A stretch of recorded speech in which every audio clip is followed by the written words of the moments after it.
The risk matrix allows companies to access and control identified risk situations that may arise. We tell you what you should take into account to do it. All companies, regardless of their size, number of employees, or industry to which they belong, are exposed to risks that can affect their operation, reputation, and even the continuity of their business. This is why it is important to have a risk matrix that allows to visualize, quantify, control, transfer, or mitigate them, and that serves for decision making. What is a risk matrix? It is a very useful tool to manage and control risks, threats, and vulnerabilities that may arise in the operation, in the implementation of services, in security, or any other company process. Having this matrix also helps managers and personnel in charge to make quicker decisions on how to act to face the risks that are more likely to occur and impact the operation.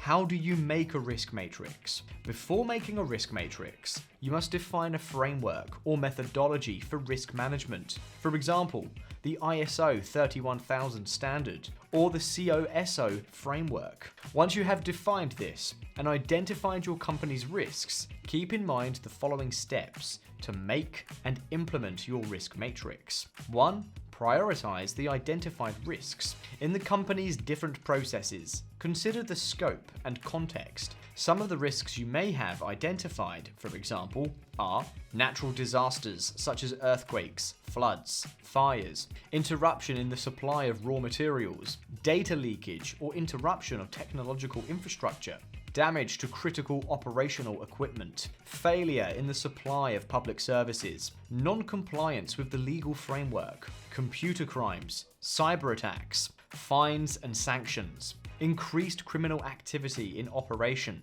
or criminal activity against the company, lack of adequate insurance against possible damages, high turnover of human talent, workplace accidents, economic, social, or health crises, pandemics, for example.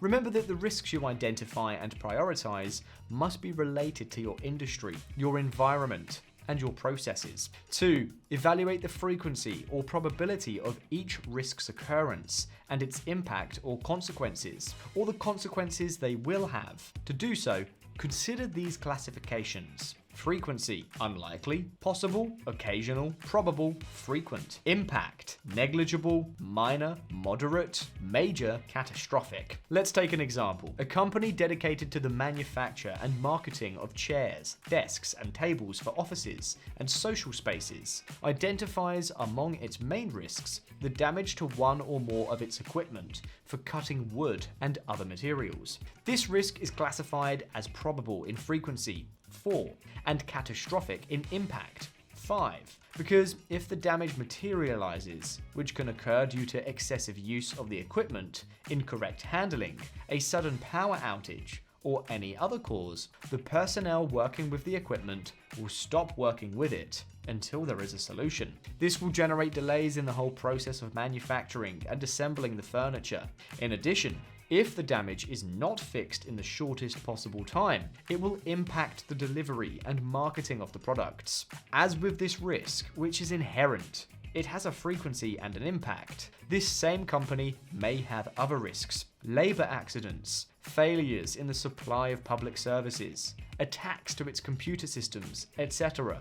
And all of them must be defined with a frequency and an impact, regardless of how many and which ones they are. The key is to include them in the matrix and assess them correctly to know which are the most critical for the operation and continuity, and that, in case they occur, controls can be implemented to help mitigate them. When controls are applied to an inherent risk, it is considered a residual risk. 3.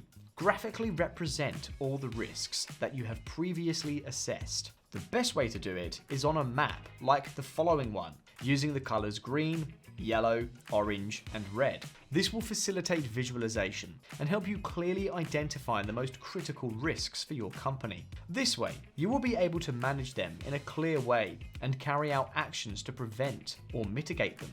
recommendations for managing your risk matrix. The use of colors in the risk matrix helps you understand the type of risk your company may face and to make decisions to counteract its impact. The green boxes, however, do not indicate an alarm. It is important to monitor and analyze them periodically to ensure everything is still in order. Pay attention to the yellow and orange boxes to avoid future surprises in the operation. Implement controls and action plans for the red boxes to help you mitigate their probability of occurrence, or, if they do occur, their impact. Now that you know all this, we invite you to put it into practice in your organization. A simple way to do it is through technological solutions, such as the Pirani Risk Management Software, a tool designed so that you can make the risk matrix yourself without depending on anyone, and in just a few minutes, and also so that you can easily record processes, risks, and controls. Remember that properly and consciously managing your company's risks helps you to guarantee regulatory compliance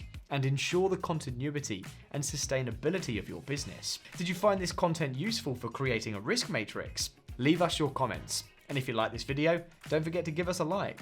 I also take this opportunity to invite you to continue learning and training in topics of interest to you in the world of risk management through the contents of the Pirani Academy and our YouTube channel. See you in the next video.